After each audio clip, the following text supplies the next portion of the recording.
Mayong gabi sa tanan. Gaano na bala ka mo dira? Gapahuway-huway na bala? Naga-relax-relax na bala?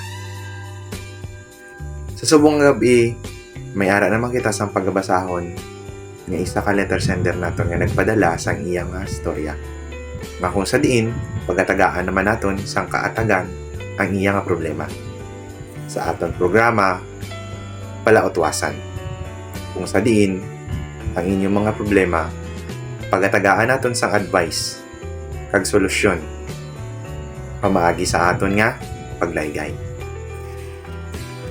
Pero antes kita magumpisa sa aton nga programa, may ara lang kita pagatamyawon naton si Michelle Dolor and family, Jacqueline Montalvo and family, kag sa tanan nga mga nagatutok sa aton nga programa ang palautwasan sa sininga gabi.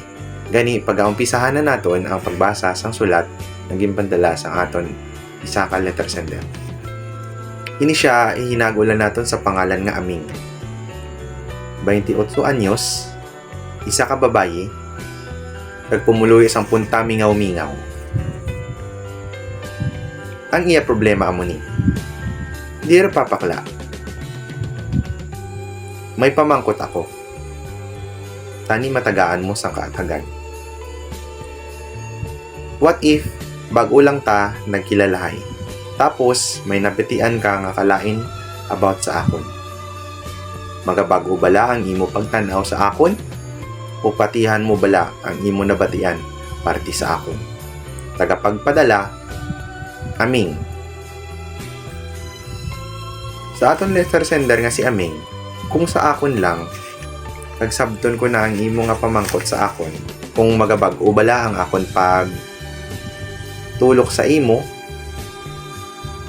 o hindi, kung may nabatiin ako nga hindi manami about sa imo kag kung ano akong pagkakilala sa imo.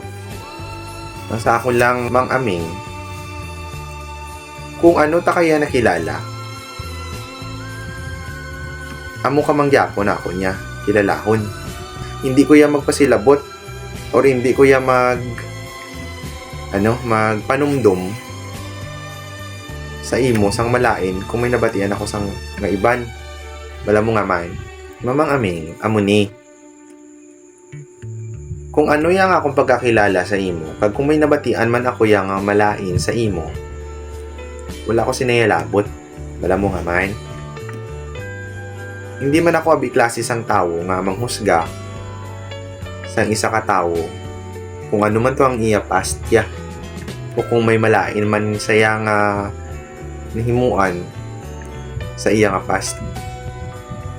Kaya pagkakilala ko siya amo ni, maayo man siya sa akon. So what's the point, diba? What's the point nga husgahan ko sa nga without even knowing nga kung ano man to yung iya na dangatan sang iya nga past. Siya kay past na to eh. Kumbaga, ginakalipatan na eh. Subong niya isa present. Kung ano man yung pagkakilala ko sa imo sa subong, ratuon ta kaya sa subong sina.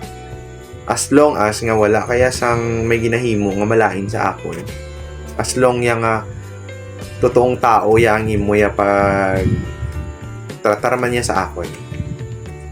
Trataron taman kaya kung ano ang pagtratar mo sa akon, ibalik ko manina sa imo. Kung may nabatian man ko yung kakalainan sa imo, pasudlon ko lang sa piyak ko nga dalungan, palapuson ko lang na sa piyak.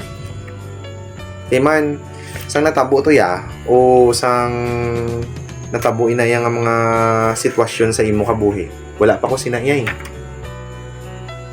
Dala mo gani mahambal nga kung tuod kagidya nga abyan, o kung tuod mo kung abyan, hindi ta kapanghusgahan. Bato, nun ta kaya, biskan mag-inaano pa. Maskin may kalain ka pa daya nga past sa imo kabuhi. Amo na ang true essence ang ginatawag nga friendship. Diba? Hindi nga inang bayaan ka kay mina tukanti sang may nabatian ko nga malain about sa imo, hindi na bayaan ta na ka. hindi sang subong sina. Gani sa imo pamangkot, amo na nga akong sabat. Kung ano man yang imo past, wala na ko sa tulabot. Ang subong niya is yung present. Kung sa diin, okay kita ya, okay ka sa akon, okay ko si imo, so everybody's happy, di ba? Amo lang na nga akong mahambal sa imo mamang, amin. Kung ano man to yung imo past, ibilin mo na to. Hindi mo na pag pinanumdumon. Kaya gani gimbotang sa past kay past na eh. Ang subong ang panumdumon mo is yung future, kagang present. Kung ikaw ay mapabilin ka lang niya sa past, na pinanumdumon mo to, hindi ka maka-move on. Or hindi ka makahalin sa sinanga past kay man, ginahila ka pa atras eh. Diba? Hindi ka maka-look forward sina kung as long nga ginabalik-balik mo sa imo mind nga may naobra ikaw ang kalainan. Or panumdumon mo sa imo self nga ang mga tao nga nagadown sa imo, amo man agya pa ng ginapanumdum. So, hindi ka mag-grow. Advice ko lang sa imo, hindi mo na napagpanumdumon kag move forward. Take one step at a time, di ba? Ang balganin nila, hindi mo man na makuha sa isa ka persahan eh. Or sa isa ka, kung ga-diet ka, sa isa ka dietan eh. Step by step ina, di ba? Amo man ang katon kabuhi eh. Hindi natin mapadali-dali. Hindi tatanan niya pare-pareho timeline. Okay?